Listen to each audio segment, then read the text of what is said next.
used in badminton. Badminton is a sport of agility, precision, and strategy, where mathematics plays a vital role in optimizing performance and gameplay. Let's explore the role of math in badminton.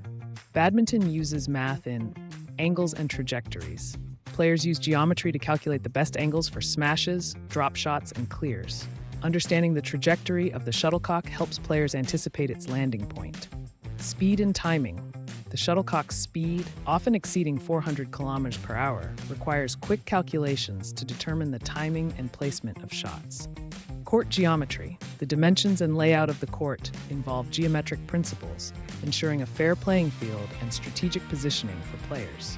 Game statistics. Metrics like rally length, shot accuracy, and win-loss ratios use arithmetic and percentages to analyze performance and improve strategies.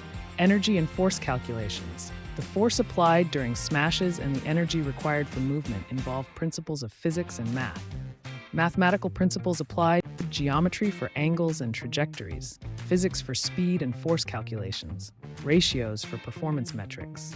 Mathematics in badminton enhances precision, speed, and strategy, making it an exciting and competitive sport.